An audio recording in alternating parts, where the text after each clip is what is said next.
प्रदोषस्तोत्राष्टकम् श्रीगणेशाय नमः। सत्यं ब्रवीमि परलोकहितं ब्रवीमि, सारं ब्रवीम्युपनिषद्हृदयं ब्रवीमि। संसारमुल्बणमसारमवाप्यजन्तो, सारोऽयमीश्वरपदाम्बुरुहस्य सेवा। येनार्चयन्ति गिरिशं समये प्रदोषे, येनार्चितं शिवमपि प्रणमन्ति चान्ये। एतत् कथां श्रुतिपुटैर्न पिबन्ति मूढास्, ते जन्म जन्मसु भवन्ति नरादरिद्राः। ये वै प्रदोषसमये परमेश्वरस्य कुर्वन्त्यनन्यमनसोऽङ्घ्रिसरोजपूजां, नित्यं प्रवृद्धधनधान्यकलत्रपुत्र सौभाग्यसम्पदधिकास्त इहैव लोके। कैलासशैलभुवने त्रिजगज्जनित्रीं, गौरीं निवेश्य कनकाचितरत्नपीठे। नृत्यं विधातुमभिवाञ्छति शूलपाणौ, देवाः प्रदोषसमये न भुजन्ति सर्वे। वाग्देवी धृतवल्लकी शतमखो वेणुं दधत्पद्मज, स्थालोन्निद्रकरो रमा भगवती गेयप्रयोगान्विता। विष्णुः सान्द्रमृदङ्गवादनपटुर्देवाः समन्तात् स्थिताः, सेवन्ते तमनुप्रदोषसमये देवं मृडानीपतिम्। गन्धर्वयक्षपतगोरगसिद्धसाध्य विद्याधरामरवराप्सरसां गणाश्च, येऽन्ये त्रिलोकनिलया सह भूतवर्गाः। प्राप्ते प्रदोषसमये हरपार्श्वसंस्थाः, अतः प्रदोषे शिव एक एव पूज्योऽथ नान्ये हरिपद्मजाद्याः। तस्मिन् महेशे विधिने ज्यमाने, सर्वे प्रसीदन्ति सुराधिनाथाः। एष ते तनयः पूर्वजन्मनि ब्राह्मणोत्तमः, प्रतिग्रहैर्वयोनिन्ये न दानाद्यैः सुकर्मभिः।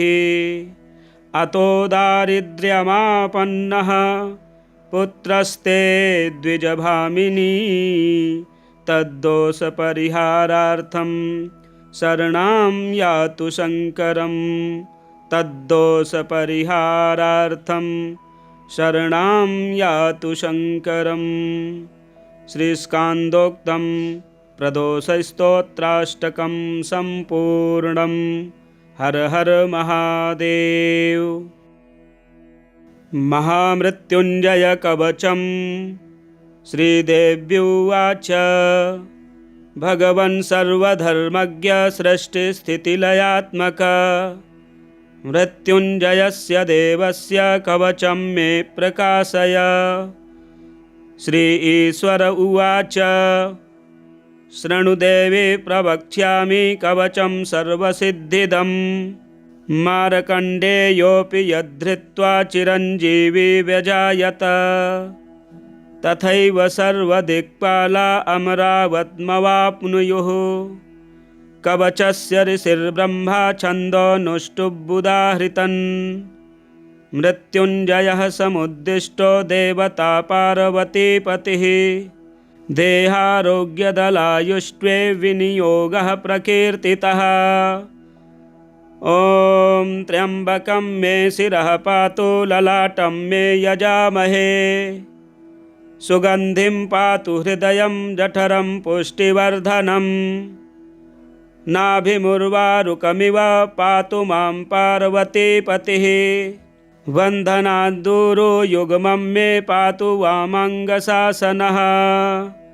मृत्योर्जानुयुगं पातु दक्षयज्ञविनाशनः जङ्घायुग्मं च मुक्षेय पातु मां चन्द्रशेखरः मामृताच्च पठद्वन्द्वं पातु सर्वेश्वरो हरः प्रसौ मे श्रीशिवः पातु नीलकण्ठश्च पार्श्वयोः ऊर्ध्वमेव सदा पातु सोमसूर्याग्निलोचनः अधः पातु सदा शम्भुः सर्वपद्विनिवारणः वारुण्यामर्धनारीशो वायव्यां पातु शङ्करः कपर्दे पातु कौबेर्यामैशान्यामीशरोऽवतु ईशानः सलिले पायदघोरः पातु कानने अन्तरिक्षे वामदेवः पायात् तत्पुरुषो भुवि श्रीकण्ठः शयने पातु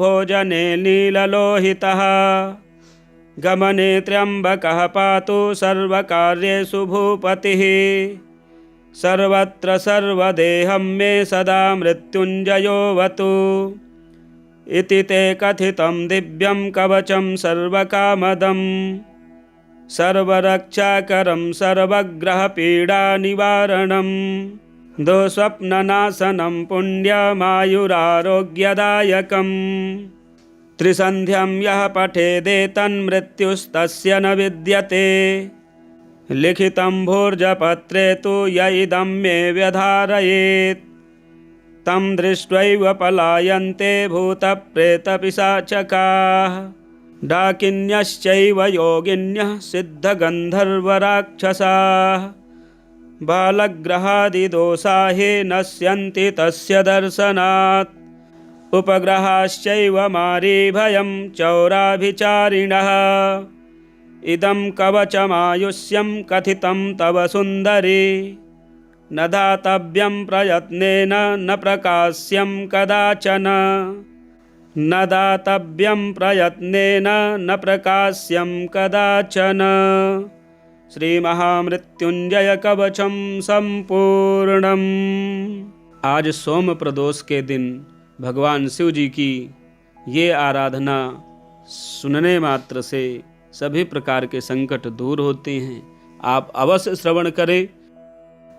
महेश्वर स्तोत्रम श्री विष्णुरुवाच एकाक्षराय रुद्राय अकारायात्मरूपिणे उकारायादिदेवाय विद्यादेहाय वै नमः तृतीयाय मकाराय शिवाय परमात्मने सूर्याग्निसोमवर्णाय यजमानाय वै नमः अग्नये रुद्ररूपाय रुद्राणां पतये नमः शिवाय शिवमन्त्राय सद्यो जाताय वेधसे वामाय वामदेवाय वरदायामृताय ते अघोरायातिघोराय सद्यो जाताय रंहसे ईशानाय श्मशानाय अतिवेगाय वेगिने नमोस्तु श्रुतिपादाय ऊर्ध्वलिंगाय लिंगिने हेमलिंगाय हेमाय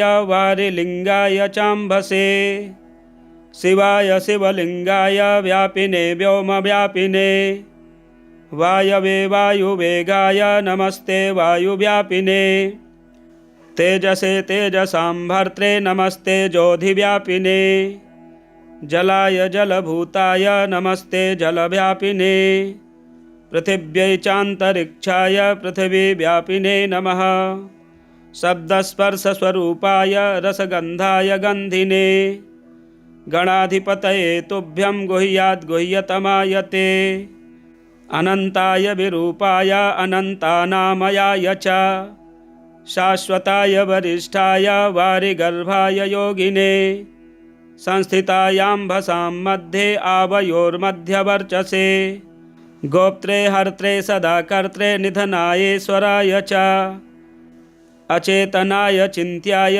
चेतनायासहारिणे अरूपाय स्वरूपाय अनङ्गायाङ्गहारिणे भस्मदिग्धशरीराय भानुसोमाग्निहेतवे श्वेताय श्वेतवर्णाय तुहिनाद्रिचराय च सुश्वेताय सुवक्त्राय नमः श्वेतशिखाय च श्वेतास्याय महास्याय नमस्ते श्वेतलोहित सुताराय विशिष्टाय नमो दुन्दुभिने हर शतरूपविरूपाय नमः केतुमते सदा रिद्धिशोकविशोकाय पिनाकाय कपर्दिने विपासाय सुपासाय नमस्ते पासनासिने सुहोत्राय हविष्याय सुब्रह्मण्याय सूरिणे सुमुखाय सुवक्त्राय दुर्दमाय दमाय च कंकाय कंकरूपाय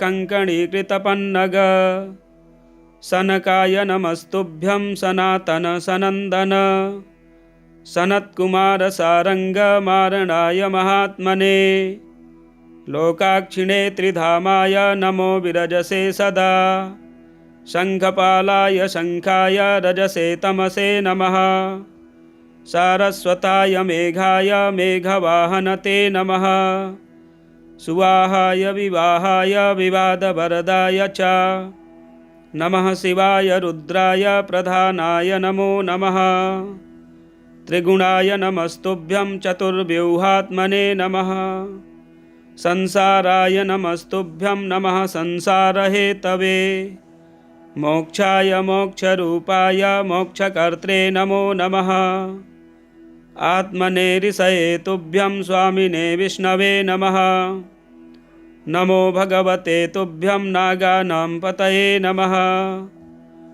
ओंकाराय नमस्तुभ्यं सर्वज्ञाय नमो नमः सर्वाय च नमस्तुभ्यं नमो नारायणाय च नमो हिरण्यगर्भाय आदिदेवाय ते नमः नमोस्त्वजाय पतये प्रजानां व्यूहहेतवे महादेवाय देवानामीश्वराय नमो नमः शर्वाय च नमस्तुभ्यं सत्याय शमनाय च ब्रह्मणे चैव भूतानां सर्वज्ञाय नमो नमः महात्मने नमस्तुभ्यं प्रज्ञारूपाय वै नमः चितये चितिरूपाय स्मृतिरूपाय वै नमः ज्ञानाय ज्ञानगम्याय नमस्ते संविदे सदा शिखराय नमस्तुभ्यं नीलकंठाय वै नमः अर्धनारीशरीराय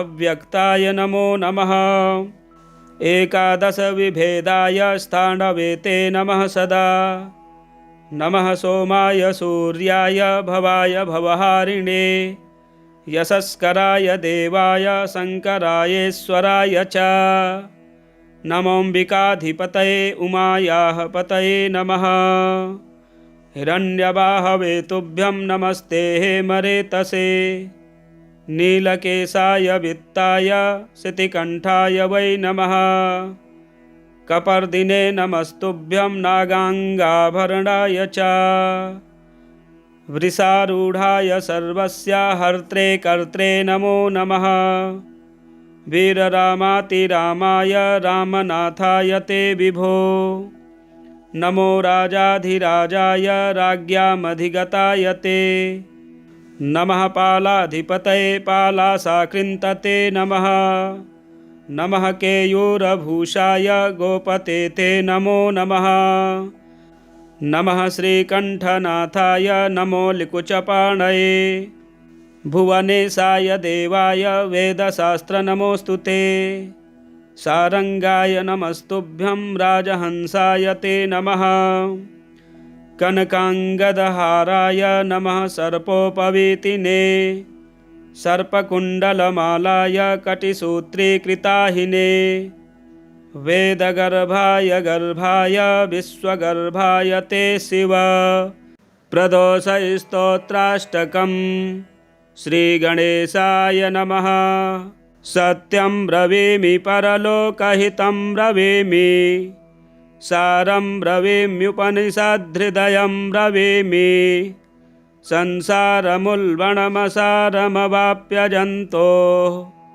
सारोऽयमीश्वरपदाम्बुरुहस्य सेवा येनार्चयन्ति गिरिशं समये प्रदोषे येनार्चितं शिवमपि प्रणमन्ति चान्ये एतत् कथां श्रुतिपुटैर्न पिबन्ति मूढास्ते जन्म जन्मसु भवन्ति नरादरिद्राः ये वै प्रदोषसमये परमेश्वरस्य कुर्वन्त्यनन्यमनसोऽङ्घ्रिसरोजपूजां नित्यं प्रवृद्धधनधान्यकलत्रपुत्र सौभाग्यसम्पदधिकास्त इहैव लोके कैलासशैलभुवने त्रिजगज्जनित्रीं गौरीं निवेश्य कनकाचितरत्नपीठे नृत्यं विधातुमभिवाञ्छति शूलपाणौ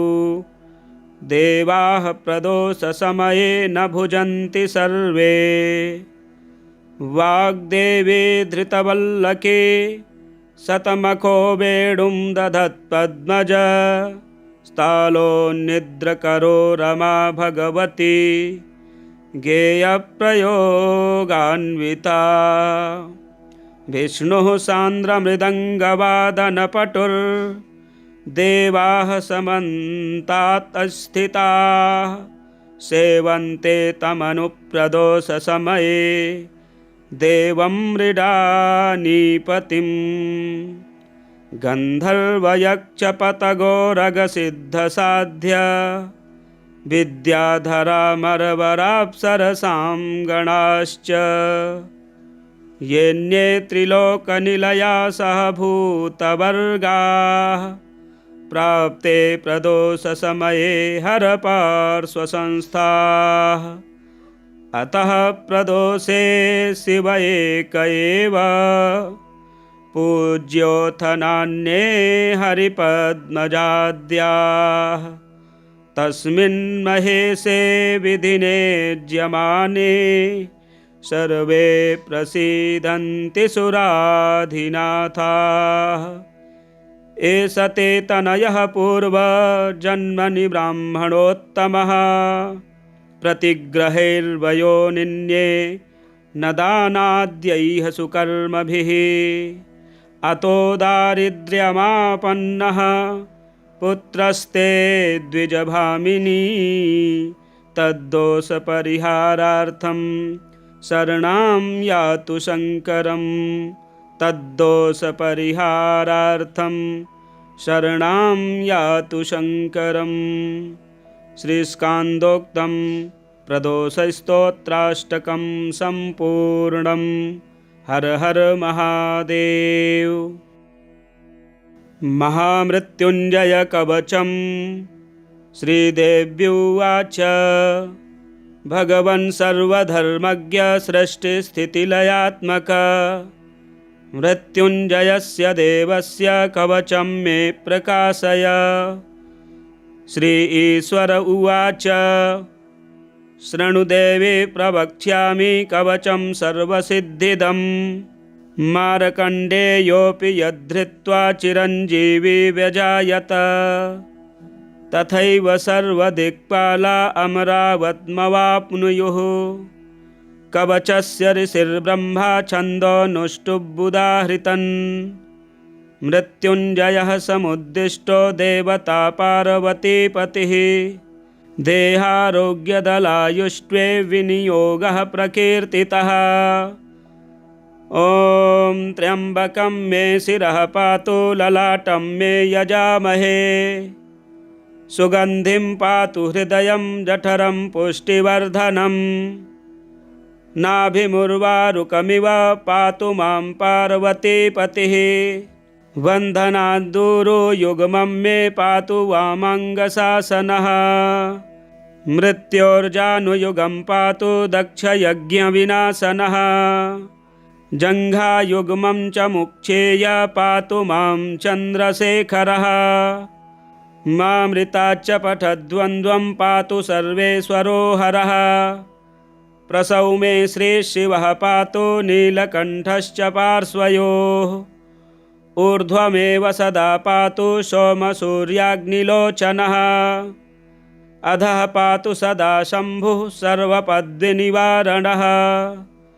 वारुण्यामर्धनारीशो वायव्यां पातु शङ्करः कपर्दे पातु कौबेर्यामैशान्यामि सरोवतु ईशानः सलिले पायदघोरः पातु कानने अन्तरिक्षे वामदेवः पायात् तत्पुरुषो भुवि श्रीकण्ठः शयने पातु भोजने नीललोहितः गमने त्र्यम्बकः पातु सर्वकार्येषु भूपतिः सर्वत्र सर्वदेहं मे सदा मृत्युञ्जयोऽवतु इति ते कथितं दिव्यं कवचं सर्वकामदं सर्वरक्षाकरं सर्वग्रहपीडानिवारणं दुःस्वप्ननाशनं पुण्यमायुरारोग्यदायकम् त्रिसन्ध्यं यः पठेदेतन्मृत्युस्तस्य न विद्यते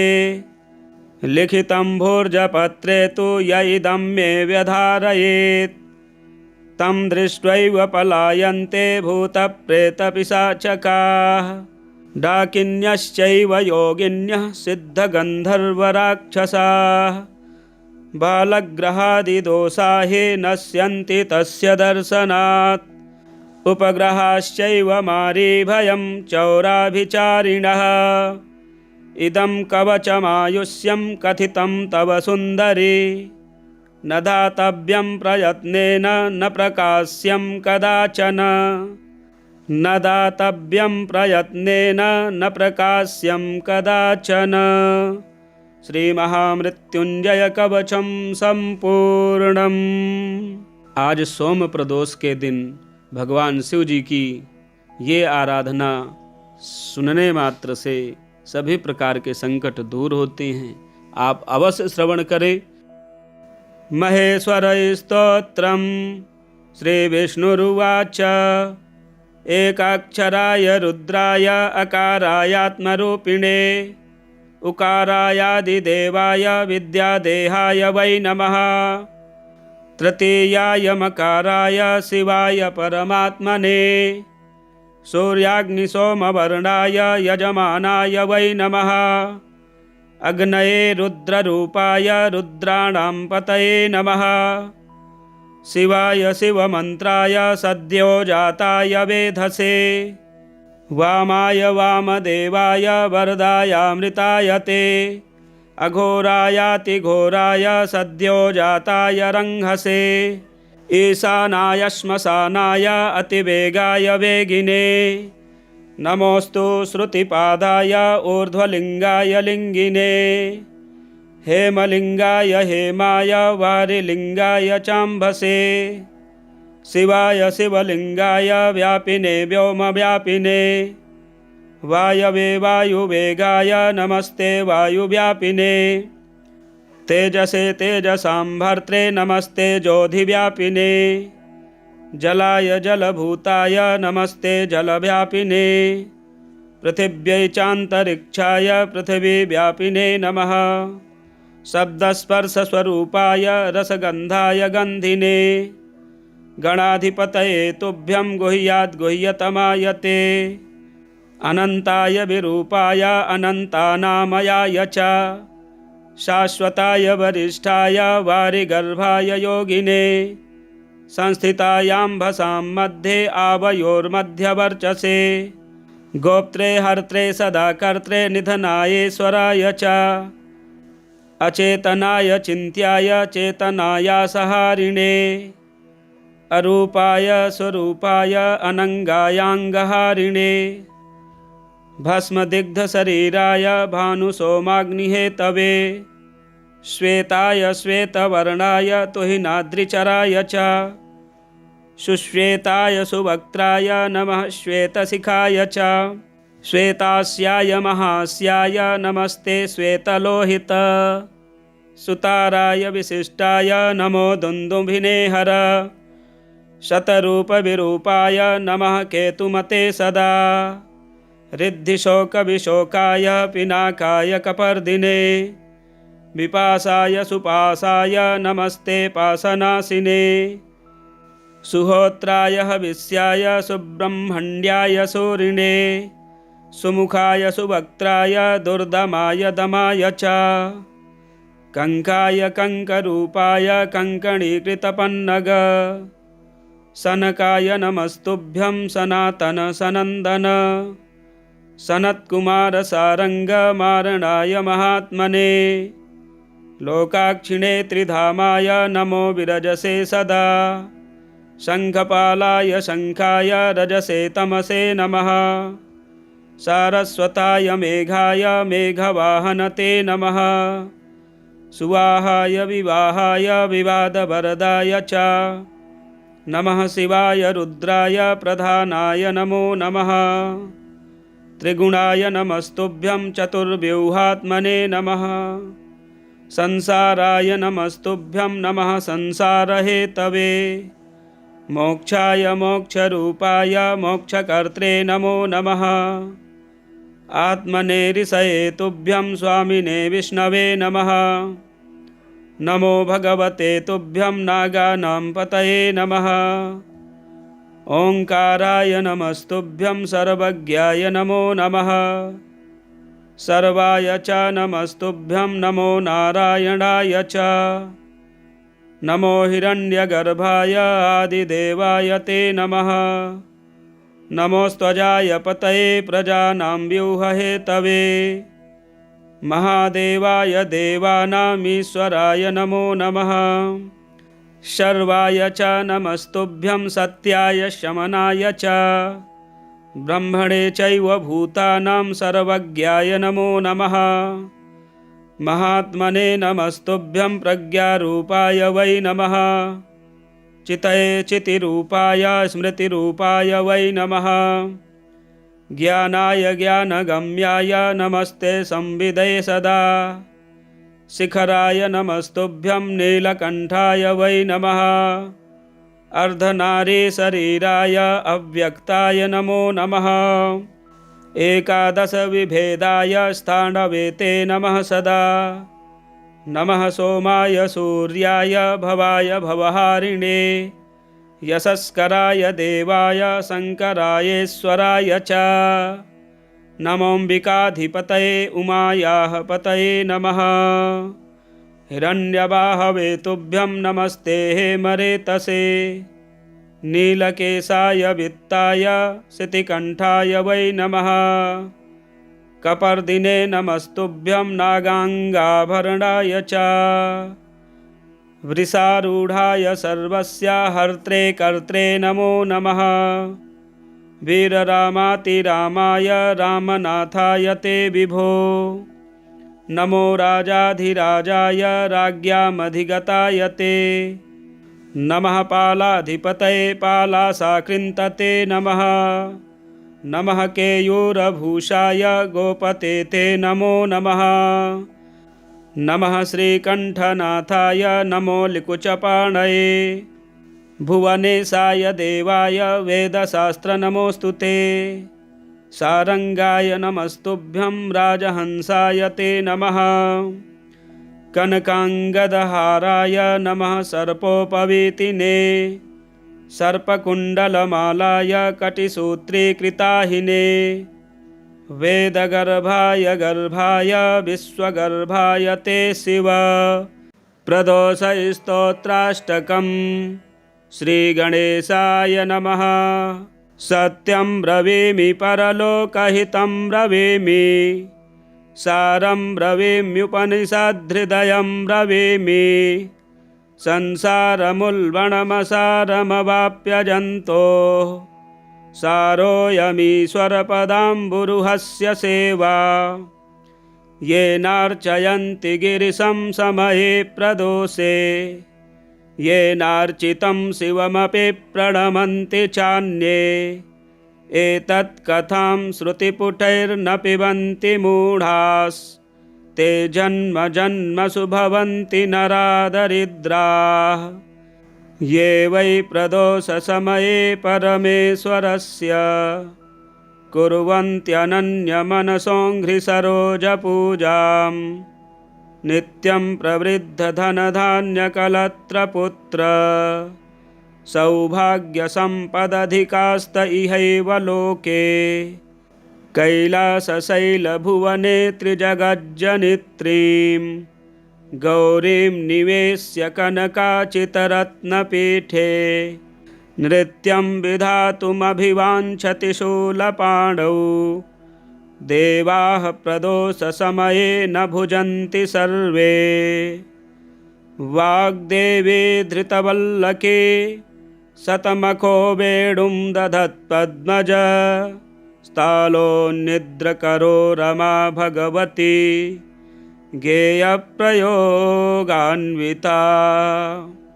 विष्णुः सान्द्रमृदङ्गवादनपटुर्देवाः समन्तात् स्थिताः सेवन्ते तमनुप्रदोषसमये देवं मृडानीपतिम् गन्धर्वयक्षपतगोरगसिद्धसाध्य विद्याधरामरवराप्सरसां गणाश्च येऽन्ये त्रिलोकनिलया सह भूतवर्गाः प्राप्ते प्रदोषसमये हरपार्श्वसंस्थाः अतः प्रदोषे शिव एक एव पूज्योऽथ नान्ये हरिपद्मजाद्याः तस्मिन् महेशे विधिने ज्यमाने सर्वे प्रसीदन्ति सुराधिनाथाः एष ते तनयः पूर्वजन्मनि ब्राह्मणोत्तमः प्रतिग्रहैर्वयोनिन्ये न दानाद्यैः सुकर्मभिः अतो दारिद्र्यमापन्नः पुत्रस्ते द्विजभामिनी तद्दोषपरिहारार्थं शरणं यातु शङ्करं तद्दोषपरिहारार्थं शरणं यातु शङ्करम् श्रीस्कान्दोक्तं प्रदोषस्तोत्राष्टकं सम्पूर्णं। हर हर महादेव। महामृत्युञ्जय कवचं श्रीदेव्युवाच भगवन् सर्वधर्मज्ञ सृष्टिस्थितिलयात्मक मृत्युञ्जयस्य देवस्य कवचं मे प्रकाशय। श्री ईश्वर उवाच शृणुदेवी प्रवक्ष्यामि कवचं सर्वसिद्धिदं मार्कण्डेयोऽपि यद्धृत्वा चिरञ्जीवी व्यजायत तथैव सर्वदिक्पाला अमरावत्मवाप्नुयुः। कवचस्य ऋषिर्ब्रह्मा छन्दोनुष्टुबुदाहृतन् मृत्युञ्जयः समुद्दिष्टो देवता पार्वतीपतिः देहारोग्यदलायुष्ट्वे विनियोगः प्रकीर्तितः।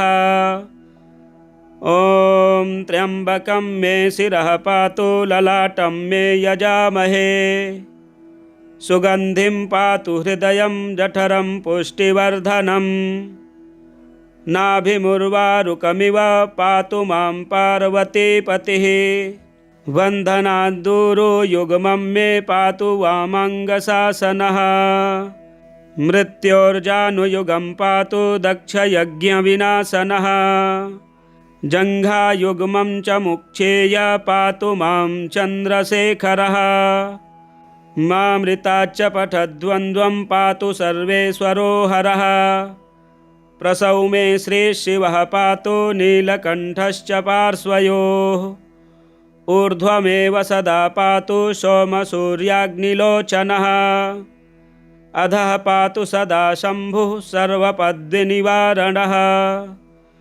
वारुण्यामर्धनारीशो वायव्यां पातु शङ्करः कपर्दे पातु कौबेर्यामैशान्यामीशरोऽवतु ईशानः सलिले पायदघोरः पातु कानने अन्तरिक्षे वामदेवः पायात् तत्पुरुषो भुवि श्रीकण्ठः शयने पातु भोजने नीललोहितः गमने त्र्यम्बकः पातु सर्वकार्येषु भूपतिः सर्वत्र सर्वदेहं मे सदा मृत्युञ्जयोऽवतु इति ते कथितं दिव्यं कवचं सर्वकामदं सर्वरक्षाकरं सर्वग्रहपीडानिवारणं दुःस्वप्ननाशनं पुण्यमायुरारोग्यदायकम् त्रिसन्ध्यं यः पठेदेतन्मृत्युस्तस्य न विद्यते लिखितं भोर्जपत्रे तु य इदं मे व्यधारयेत् तं दृष्ट्वैव पलायन्ते भूतप्रेतपिशाचकाः डाकिन्यश्चैव योगिन्यः सिद्धगन्धर्वराक्षसाः बालग्रहादिदोषा हि नश्यन्ति तस्य दर्शनात् उपग्रहाश्चैव मारीभयं चौराभिचारिणः इदं कवचमायुष्यं कथितं तव सुन्दरी न दातव्यं प्रयत्नेन न प्रकाश्यं कदाचन न दातव्यं प्रयत्नेन न प्रकाश्यं कदाचन। श्री महामृत्युंजय कवचम संपूर्णम। आज सोम प्रदोष के दिन भगवान शिव जी की ये आराधना सुनने मात्र से सभी प्रकार के संकट दूर होते हैं। आप अवश्य श्रवण करें। महेश्वर स्तोत्रम। श्री विष्णुरुवाच एकाक्षराय रुद्राय अकारायात्मरूपिणे उकारायादिदेवाय विद्यादेहाय वै नमः। तृतीयाय मकाराय शिवाय परमात्मने सूर्याग्निसोमवर्णाय यजमानाय वै नमः। अग्नये रुद्ररूपाय रुद्राणां पतये नमः। शिवाय शिवमन्त्राय सद्यो जाताय वेधसे वामाय वामदेवाय वरदायामृताय ते अघोरायातिघोराय सद्यो जाताय रंहसे ईशानाय श्मशानाय अतिवेगाय वेगिने नमोस्तु श्रुतिपादाय ऊर्ध्वलिंगाय लिंगिने हेमलिंगाय हेमाय वारिलिंगाय चाम्भसे शिवाय शिवलिंगाय व्यापिने व्योमव्यापिने वायवे वायुवेगाय नमस्ते वायुव्यापिने तेजसे तेजसां भर्त्रे नमस्ते ज्योतिव्यापिने जलाय जलभूताय नमस्ते जलव्यापिने पृथिव्यै चान्तरिक्षाय पृथिवीव्यापिने नमः। शब्दस्पर्शस्वरूपाय रसगन्धाय गन्धिने गणाधिपतये तुभ्यं गुह्याद् गुह्यतमाय ते अनन्ताय विरूपाय अनन्तानामयाय च शाश्वताय वरिष्ठाय वारिगर्भाय योगिने संस्थितायाम्भसां मध्ये आवयोर्मध्यवर्चसे गोप्त्रे हर्त्रे सदा कर्त्रे निधनायेश्वराय च अचेतनाय चिन्त्याय चेतनायासहारिणे अरूपाय स्वरूपाय अनङ्गायाङ्गहारिणे भस्मदिग्धशरीराय भानुसोमाग्निहेतवे श्वेताय श्वेतवर्णाय तुहिनाद्रिचराय च सुश्वेताय सुवक्त्राय नमः श्वेतशिखाय च श्वेतास्याय महास्याय नमस्ते श्वेतलोहित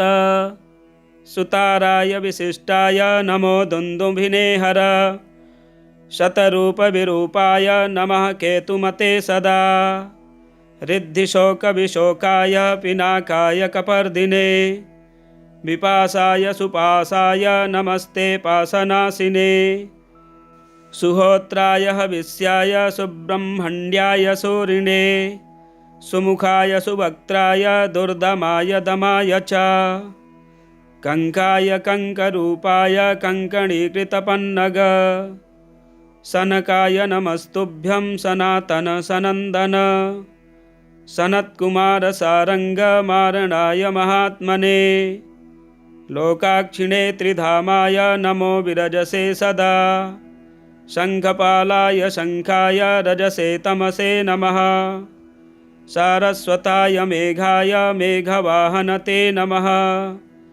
सुवाहाय विवाहाय विवादवरदाय च नमः शिवाय रुद्राय प्रधानाय नमो नमः। त्रिगुणाय नमस्तुभ्यं चतुर्व्यूहात्मने नमः। संसाराय नमस्तुभ्यं नमः संसारहेतवे। मोक्षाय मोक्षरूपाय मोक्षकर्त्रे नमो नमः। आत्मने ऋषये तुभ्यं स्वामिने विष्णवे नमः। नमो भगवते तुभ्यं नागानां पतये नमः। ओंकाराय नमस्तुभ्यं सर्वज्ञाय नमो नमः।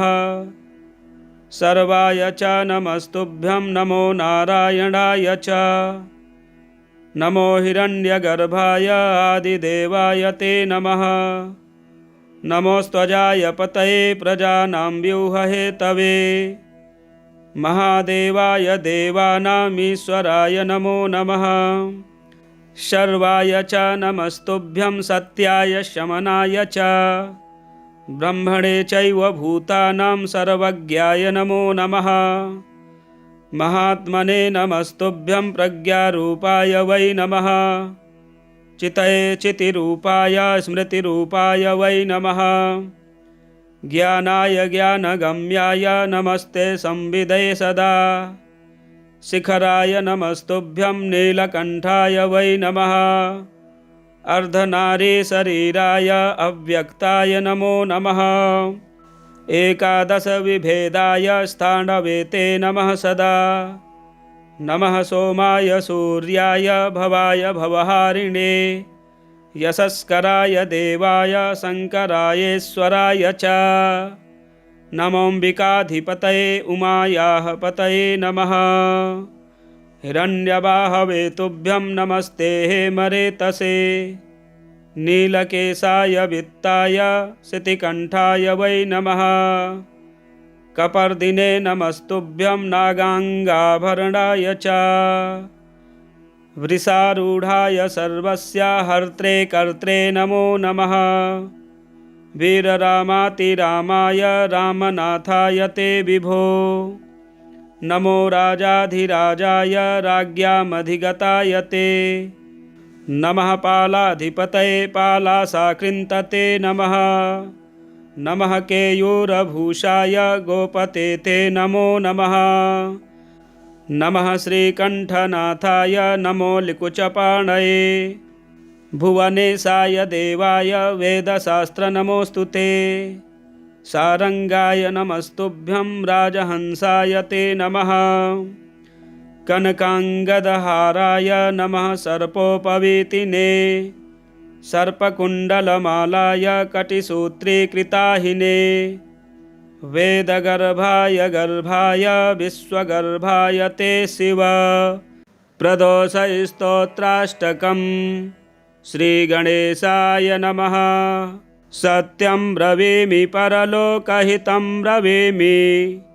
सारं ब्रवीम्युपनिषद्हृदयं ब्रवीमि। संसारमुल्बणमसारमवाप्यजन्तोः। सारोऽयमीश्वरपदाम्बुरुहस्य सेवा। येनार्चयन्ति गिरिशं समये प्रदोषे। येनार्चितं शिवमपि प्रणमन्ति चान्ये। एतत्कथां श्रुतिपुटैर्न पिबन्ति मूढास्। ते जन्म जन्मसु भवन्ति नरादरिद्राः। ये वै प्रदोषसमये परमेश्वरस्य कुर्वन्त्यनन्यमनसोऽङ्घ्रिसरोजपूजां। नित्यं प्रवृद्धधनधान्यकलत्रपुत्र। सौभाग्यसम्पदधिकास्त इहैव लोके। कैलासशैलभुवने त्रिजगज्जनित्रीं। गौरीं निवेश्य कनकाचितरत्नपीठे। नृत्यं विधातुमभिवाञ्छति शूलपाणौ। देवाः प्रदोषसमये न भुजन्ति सर्वे। वाग्देवी धृतवल्लकी शतमखो वेणुं दधत्पद्मज। स्थालोन्निद्रकरो रमा भगवती। गेयप्रयोगान्विता विष्णुः सान्द्रमृदङ्गवादनपटुर्देवाः समन्तात् स्थिताः सेवन्ते तमनुप्रदोषसमये देवं मृडानीपतिम् गन्धर्वयक्षपतगोरगसिद्धसाध्य विद्याधरामरवराप्सरसां गणाश्च येऽन्ये त्रिलोकनिलया सह भूतवर्गाः प्राप्ते प्रदोषसमये हरपार्श्वसंस्थाः अतः प्रदोषे शिव एक एव पूज्योऽथ नान्ये हरिपद्मजाद्याः तस्मिन् महेशे विधिने ज्यमाने सर्वे प्रसीदन्ति सुराधिनाथाः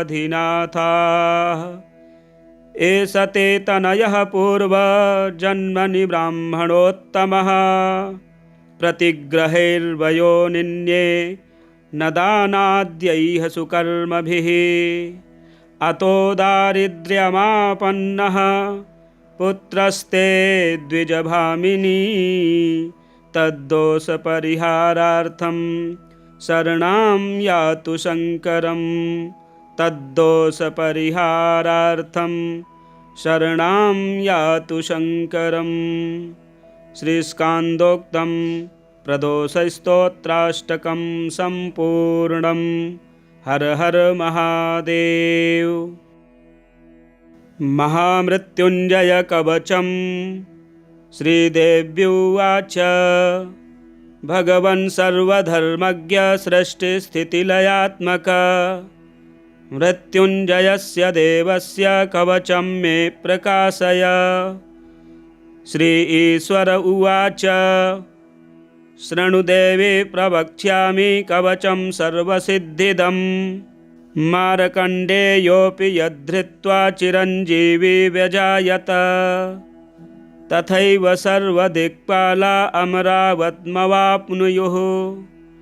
कवचस्य ऋषिर्ब्रह्मा छन्दोनुष्टुबुदाहृतन् मृत्युञ्जयः समुद्दिष्टो देवता पार्वतीपतिः देहारोग्यदलायुष्ट्वे विनियोगः प्रकीर्तितः। ॐ त्र्यम्बकं मे शिरः पातु ललाटं मे यजामहे सुगन्धिं पातु हृदयं जठरं पुष्टिवर्धनम् नाभिमुर्वारुकमिव पातु मां पार्वतीपतिः वन्दनाद्दूरो युग्मं मे पातु वामाङ्गशासनः मृत्योर्जानुयुगं पातु दक्षयज्ञविनाशनः जङ्घायुग्मं च मुक्षेय पातु मां चन्द्रशेखरः मामृताच्च पठद्वन्द्वं पातु सर्वेश्वरो हरः प्रसौ मे श्रीशिवः पातु नीलकण्ठश्च पार्श्वयोः ऊर्ध्वमेव सदा पातु सोमसूर्याग्निलोचनः अधः पातु सदा शम्भुः सर्वपद्विनिवारणः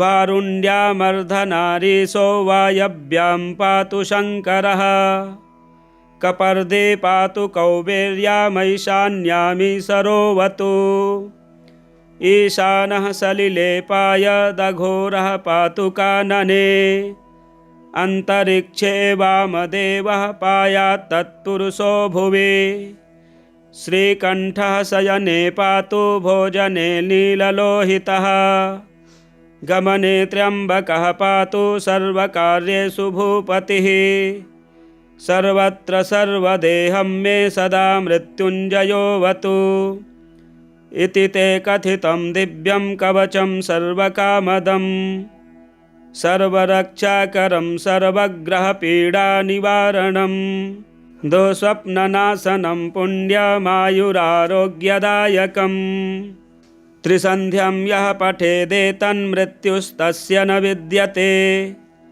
लिखितं भोर्जपत्रे तु य इदं मे व्यधारयेत् तं दृष्ट्वैव पलायन्ते भूतप्रेतपिशाचकाः डाकिन्यश्चैव योगिन्यः सिद्धगन्धर्वराक्षसाः बालग्रहादिदोषा हि नश्यन्ति तस्य दर्शनात् उपग्रहाश्चैव मारीभयं चौराभिचारिणः इदं कवचमायुष्यं कथितं तव सुन्दरी न दातव्यं प्रयत्नेन न प्रकाश्यं कदाचन न दातव्यं प्रयत्नेन न प्रकाश्यं कदाचन। श्री महामृत्युंजय कवचम संपूर्णम। आज सोम प्रदोष के दिन भगवान शिव जी की ये आराधना सुनने मात्र से सभी प्रकार के संकट दूर होते हैं। आप अवश्य श्रवण करें। महेश्वर स्तोत्रम श्री विष्णुरुवाच एकाक्षराय रुद्राय अकारायात्मरूपिणे उकारायादिदेवाय विद्यादेहाय वै नमः तृतीयाय मकाराय शिवाय परमात्मने सूर्याग्निसोमवर्णाय यजमानाय वै नमः अग्नये रुद्ररूपाय रुद्राणां पतये नमः शिवाय शिवमन्त्राय सद्यो जाताय वेधसे वामाय वामदेवाय वरदायामृताय ते अघोरायातिघोराय सद्यो जाताय रंहसे ईशानाय श्मशानाय अतिवेगाय वेगिने नमोस्तु श्रुतिपादाय ऊर्ध्वलिंगाय लिंगिने हेमलिंगाय हेमाय वारिलिंगाय चाम्भसे शिवाय शिवलिंगाय व्यापिने व्योमव्यापिने वायवे वायुवेगाय नमस्ते वायुव्यापिने तेजसे तेजसां भर्त्रे नमस्ते ज्योतिव्यापिने जलाय जलभूताय नमस्ते जलव्यापिने पृथिव्यै चान्तरिक्षाय पृथिवीव्यापिने नमः शब्दस्पर्शस्वरूपाय रसगन्धाय गन्धिने गणाधिपतये तुभ्यं गुह्याद्गुह्यतमाय ते अनन्ताय विरूपाय अनन्तानामयाय च शाश्वताय वरिष्ठाय वारिगर्भाय योगिने संस्थितायाम्भसां मध्ये आवयोर्मध्यवर्चसे गोप्त्रे हर्त्रे सदा कर्त्रे निधनायेश्वराय च अचेतनाय चिन्त्याय चेतनायासहारिणे अरूपाय स्वरूपाय अनंगायांगहारिणे भस्मदिग्धशरीराय भानुसोमाग्निहेतवे श्वेताय श्वेतवर्णाय तुहिनाद्रिचराय च सुश्वेताय सुवक्त्राय नमः श्वेतशिखाय च श्वेतास्याय महास्याय नमस्ते श्वेतलोहित सुताराय विशिष्टाय नमो दुन्दुभिने हर शतरूपविरूपाय नमः केतुमते सदा रिद्धिशोकविशोकाय पिनाकाय कपर्दिने विपासाय सुपासाय नमस्ते पासनासिने सुहोत्राय हविष्याय सुब्रह्मण्याय सूरिणे सुमुखाय सुवक्त्राय दुर्दमाय दमाय च कंकाय कंकरूपाय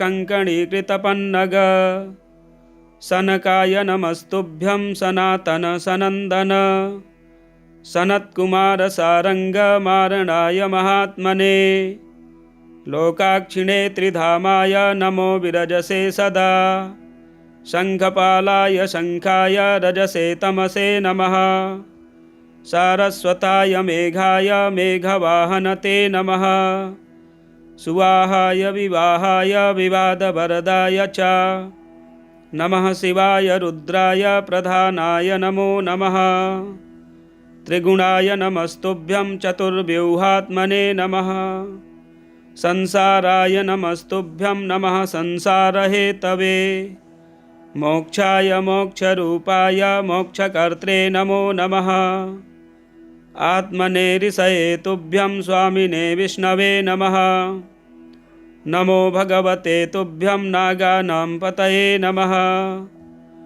ओंकाराय नमस्तुभ्यं सर्वज्ञाय नमो नमः। सर्वाय च नमस्तुभ्यं नमो नारायणाय च। नमो हिरण्यगर्भाय आदिदेवाय ते नमः। नमोस्त्वजाय पतये प्रजानां व्यूहहेतवे। महादेवाय देवानामीश्वराय नमो नमः। शर्वाय च नमस्तुभ्यं सत्याय शमनाय च। ब्रह्मणे चैव भूतानां सर्वज्ञाय नमो नमः। महात्मने नमस्तुभ्यं प्रज्ञारूपाय वै नमः। चितये चितिरूपाय स्मृतिरूपाय वै नमः। ज्ञानाय ज्ञानगम्याय नमस्ते संविदे सदा। शिखराय नमस्तुभ्यं नीलकण्ठाय वै नमः। अर्धनारीशरीराय अव्यक्ताय नमो नमः। एकादश विभेदाय स्थाणवे ते नमः सदा। नमः सोमाय सूर्याय भवाय भवहारिणे। यशस्कराय देवाय शङ्करायेश्वराय च। नमोऽम्बिकाधिपतये उमायाः पतये नमः। हिरण्यबाहवे तुभ्यं नमस्ते हेमरेतसे। नीलकेशाय वित्ताय शितिकण्ठाय वै नमः। कपर्दिने नमस्तुभ्यं नागाङ्गाभरणाय च। वृषारूढाय सर्वस्य हर्त्रे कर्त्रे नमो नमः। वीररामातिरामाय रामनाथाय ते विभो। नमो राजाधिराजाय राज्ञामधिगताय ते। नमः पालाधिपतये पालाशाकृन्तते नमः। नमः केयूरभूषाय गोपते ते नमो नमः। नमः श्रीकण्ठनाथाय नमो लिकुचपाणये। भुवनेशाय देवाय वेदशास्त्रनमोऽस्तु ते। सारङ्गाय नमस्तुभ्यं राजहंसाय ते नमः। कनकाङ्गदहाराय नमः सर्पोपवीतिने। सर्पकुण्डलमालाय कटिसूत्रीकृताहिने। वेदगर्भाय गर्भाय विश्वगर्भाय ते शिव। प्रदोषस्तोत्राष्टकम् श्रीगणेशाय नमः। सत्यं ब्रवीमि परलोकहितं ब्रवीमि। सारं ब्रवीम्युपनिषद्हृदयं ब्रवीमि। संसारमुल्बणमसारमवाप्यजन्तोः। सारोऽयमीश्वरपदाम्बुरुहस्य सेवा। येनार्चयन्ति गिरिशं समये प्रदोषे। येनार्चितं शिवमपि प्रणमन्ति चान्ये। एतत्कथां श्रुतिपुटैर्न पिबन्ति मूढास्। ते जन्म जन्मसु भवन्ति नरादरिद्राः। ये वै प्रदोषसमये परमेश्वरस्य कुर्वन्त्यनन्यमनसोऽङ्घ्रिसरोजपूजां। नित्यं प्रवृद्धधनधान्यकलत्रपुत्र। सौभाग्यसम्पदधिकास्त इहैव लोके। कैलासशैलभुवने त्रिजगज्जनित्रीं। गौरीं निवेश्य कनकाचितरत्नपीठे। नृत्यं विधातुमभिवाञ्छति शूलपाणौ। देवाः प्रदोषसमये न भुजन्ति सर्वे। वाग्देवी धृतवल्लकी शतमखो वेणुं दधत्पद्मज। स्थालोन्निद्रकरो रमा भगवती गेयप्रयोगान्विता। विष्णुः सान्द्रमृदङ्गवादनपटुर्देवाः समन्तात् स्थिताः। सेवन्ते तमनुप्रदोषसमये देवं मृडानीपतिम्। गन्धर्वयक्षपतगोरगसिद्धसाध्य विद्याधरामरवराप्सरसां गणाश्च येऽन्ये त्रिलोकनिलया सह भूतवर्गाः प्राप्ते प्रदोषसमये हरपार्श्वसंस्थाः अतः प्रदोषे शिव एक एव पूज्योऽथ नान्ये हरिपद्मजाद्याः तस्मिन् महेशे विधिने ज्यमाने सर्वे प्रसीदन्ति सुराधिनाथाः एष ते तनयः पूर्वजन्मनि ब्राह्मणोत्तमः प्रतिग्रहैर्वयोनिन्ये न दानाद्यैः सुकर्मभिः अतो दारिद्र्यमापन्नः पुत्रस्ते द्विजभामिनी तद्दोषपरिहारार्थं शरणं यातु शङ्करं तद्दोषपरिहारार्थं शरणं यातु शङ्करम् श्रीस्कान्दोक्तं प्रदोषस्तोत्राष्टकं सम्पूर्णं।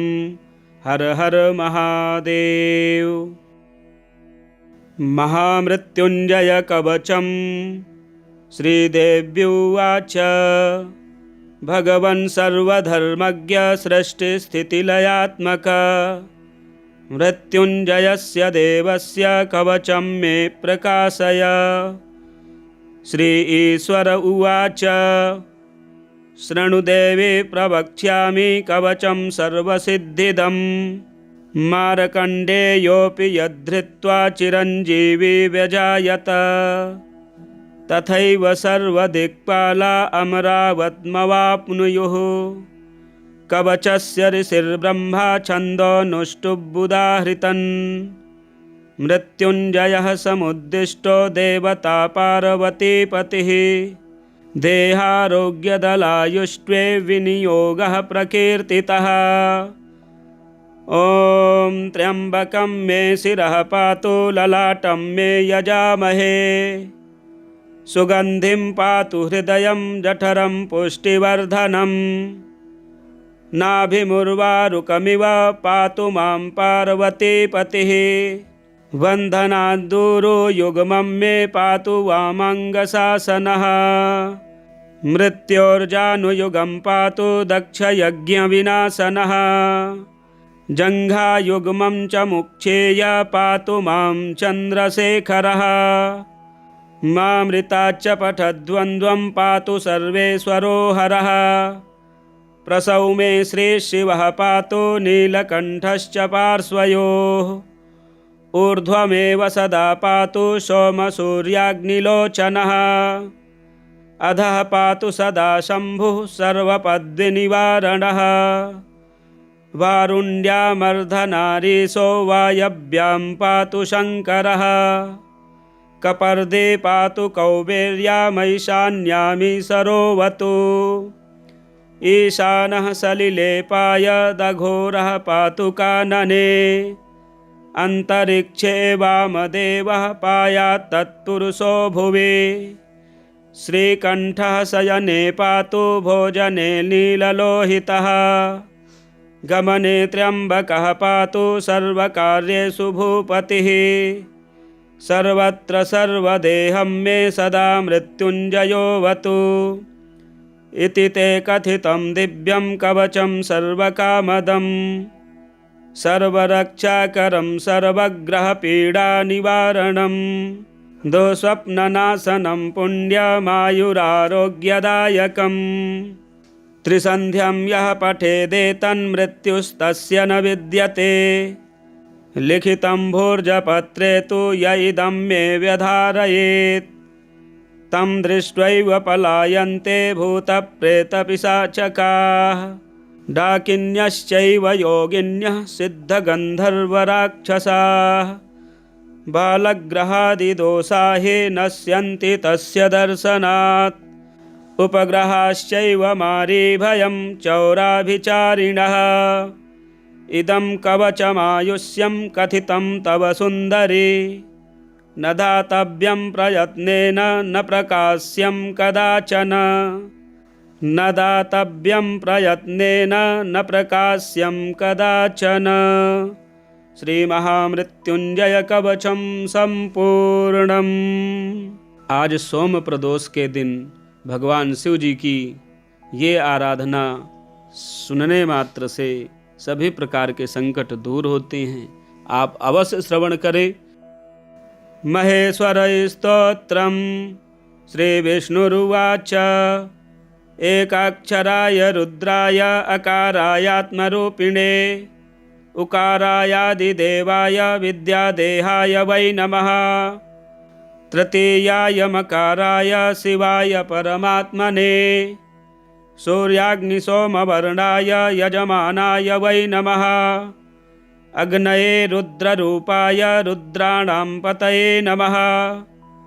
शिवाय शिवमन्त्राय सद्यो जाताय वेधसे वामाय वामदेवाय वरदायामृताय ते अघोरायातिघोराय सद्यो जाताय रंहसे ईशानाय श्मशानाय अतिवेगाय वेगिने नमोस्तु श्रुतिपादाय ऊर्ध्वलिंगाय लिंगिने हेमलिंगाय हेमाय वारिलिंगाय चाम्भसे शिवाय शिवलिंगाय व्यापिने व्योमव्यापिने वायवे वायुवेगाय नमस्ते वायुव्यापिने तेजसे तेजसां भर्त्रे नमस्ते ज्योतिव्यापिने जलाय जलभूताय नमस्ते जलव्यापिने पृथिव्यै चान्तरिक्षाय पृथिवीव्यापिने नमः। शब्दस्पर्शस्वरूपाय रसगन्धाय गन्धिने गणाधिपतये तुभ्यं गुह्याद् गुह्यतमाय ते अनन्ताय विरूपाय अनन्तानामयाय च शाश्वताय वरिष्ठाय वारिगर्भाय योगिने संस्थितायाम्भसां मध्ये आवयोर्मध्यवर्चसे गोप्त्रे हर्त्रे सदा कर्त्रे निधनायेश्वराय च अचेतनाय चिन्त्याय चेतनायासहारिणे अरूपाय स्वरूपाय अनंगायांगहारिणे भस्मदिग्धशरीराय भानुसोमाग्निहेतवे श्वेताय श्वेतवर्णाय तुहिनाद्रिचराय च सुश्वेताय सुवक्त्राय नमः श्वेतशिखाय च श्वेतास्याय महास्याय नमस्ते श्वेतलोहित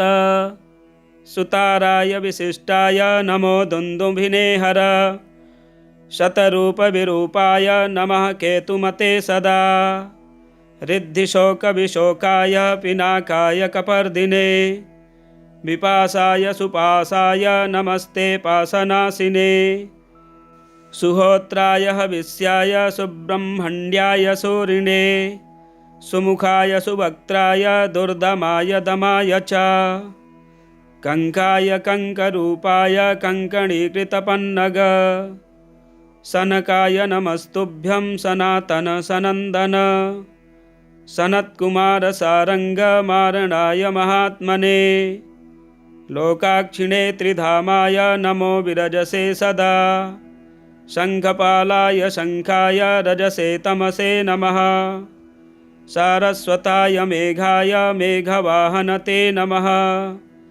सुवाहाय विवाहाय विवादवरदाय च नमः शिवाय रुद्राय प्रधानाय नमो नमः त्रिगुणाय नमस्तुभ्यं चतुर्व्यूहात्मने नमः संसाराय नमस्तुभ्यं नमः संसारहेतवे मोक्षाय मोक्षरूपाय मोक्षकर्त्रे नमो नमः आत्मने ऋषये तुभ्यं स्वामिने विष्णवे नमः नमो भगवते तुभ्यं नागानां पतये नमः ओंकाराय नमस्तुभ्यं सर्वज्ञाय नमो नमः सर्वाय च नमस्तुभ्यं नमो नारायणाय च नमो हिरण्यगर्भाय आदिदेवाय ते नमः नमोस्त्वजाय पतये प्रजानां व्यूहहेतवे महादेवाय देवानामीश्वराय नमो नमः।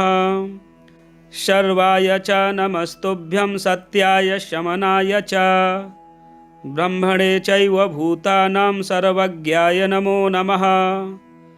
महात्मने नमस्तुभ्यं प्रज्ञारूपाय वै नमः। चितये चितिरूपाय स्मृतिरूपाय वै नमः। ज्ञानाय ज्ञानगम्याय नमस्ते संविदे सदा। शिखराय नमस्तुभ्यं नीलकण्ठाय वै नमः। अर्धनारीशरीराय अव्यक्ताय नमो नमः।